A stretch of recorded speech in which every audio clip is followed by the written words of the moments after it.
नैहर में 9 दिन ससुराल में 6 दिन मांगो रोजे भतार रे। नैहर में 9 दिन ससुराल में 6 दिन मांगो रोजे भतार रे।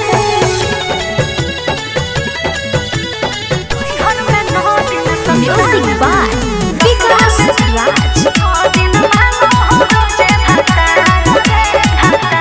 बोल तो रोजे हिलैया खूबे तमाशा दिलैया अगल बगल के पड़ोसी से देख के हमरा चलैया बोल तो रोजे हिलैया खूबे तमाशा दिलैया अगल बगल के पड़ोसी से देख के हमरा चलैया। मजा चलेला ही कुमार रे, मजा चलेला ही कुमार रे। का बताई नैहर में 9 दिन ससुराल